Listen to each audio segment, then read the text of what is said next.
다음 얘기는 우리 중계동의 중학교 3학년 지금 학생인데 사교육도 많이 받지 않고 혼자도 공부를 굉장히 잘하고 있어요. 그래서 중계동 일반고 학군이 이제 좋기 때문에 이 정도 가서 좀 다니면 무난하겠다. 충분히 뭐 중계동 특히 일반고는 챙겨주는 일반고예요. 안 좋게 얘기하면 공부 잘하는 애들 모아가지고 1, 2등급 받을 애들 모아가지고 뭐 자습시키거나 아니면 학생부에서 들어갈 내용들 자꾸 몰아주고 경시대 이렇게도 좀 비판을 할 수 있지만 그렇게라도 해주는 게 어떤 고마운 거죠, 사실은. 일반 선생님들 입장에서 학교 남아서 뭐 자습 감독하고 그다음 학생부 써주고 이게 쉬운 건 아니거든요, 사실은. 그거를 그러니까 너무 언론이나 이 정치권에서 얘기하는 비판적인 얘기만 들으면 그 안에 숨겨져 있는 기회를 볼 수가 없어요. 중계동 일반고는 좀 챙겨주는 일반고들이 많아요. 사립학교들이 이제 좀 많고 그렇기 때문에 그래서 그런 것들을 활용할 수도 있는데 이제 명문 자사고에 가서 이제 설명회를 듣고 특히 이제 아이들하고 같이 들으면 이제 부모님도 이렇게 생각했는데 애들이 막 동기부여돼서 아까 제가 얘기했잖아요. 그 가서도 지금 어떤 아이도 굉장히 지금 중학교에서 지금 상위권인 아이들고 저는 자꾸 대원외고를 가려고 그러는데 제가 진학지도에서도 계속 얘기해 대원외고보다 국제고 쪽으로 굳이 그 특목고로 가면 국제고 쪽으로 가는 게 더 좋지 않겠냐 얘기를 했어요. 공립이어서 뭐 학교도 쌀부러 국제기 할 뿐만 아니라 이게 그 외고는 아까 전공별로 그렇게 되기 때문에 내신 경쟁도 치열하고 여학생들이 많아요.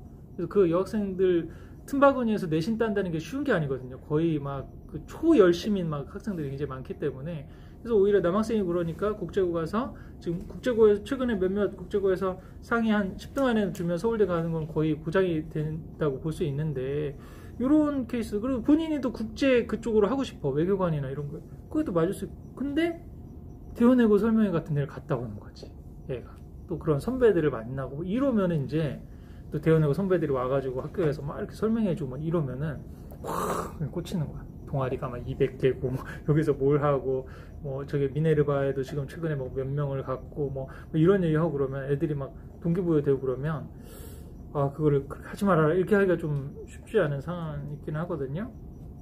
그 사이간 아이가 동기부여가 된 상황이나 어떻게 돼서 이렇게 지금 자사고를 준비를 하려고 하거나 특목고를 준비를 하려고 그러는데 지금 선행이 그렇게 많이 돼 있지 않은 상황이야. 그러면 이 상황은 객관적으로는 상당히 불리해요. 지금 가서 한 1, 2년은 고생할 각오를 좀 해야 돼요. 그런 본인은 여기서 중학교 때는 뭐 전교 1, 2등이었는데 거기 가면 어떻게 되겠어요? 하나고 200명 가운데 몇 등을 할 수 있을까요? 다 서울권에서 다 1, 2등 하는 애들이 와서 앉아 있어.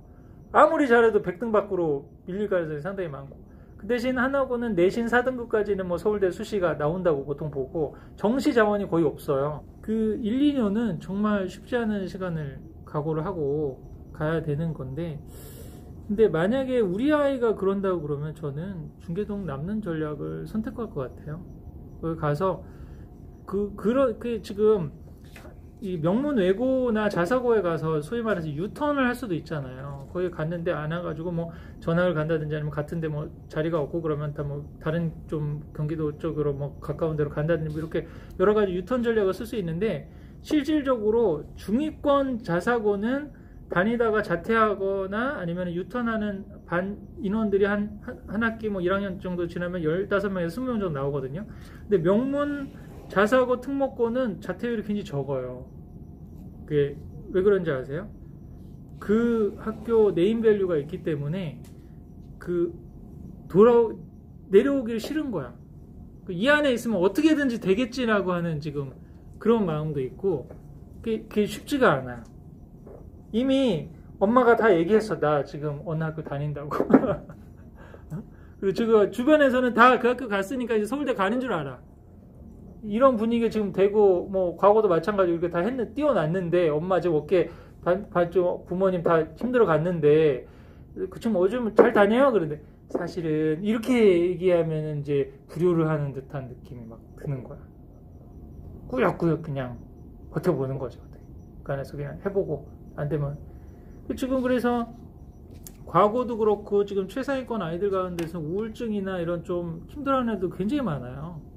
오히려 그런 아이들은 빨리 그냥 일반고로 유턴을 하거나 검정고시를 하거나 뭐 유학을 생각하거나 다른 쪽의 진로들을 선택했으면 좋을 텐데 이상하게 또 한번 그 분위기에 딱 들어간 상황에서 내가 빠지면 내가 루저가 되는 느낌. 근데 아까도 지금 제가 애 인생 20살 사는 게 아니라고 그랬는데 애 인생이 고2에서 끝나는 게 아니잖아요.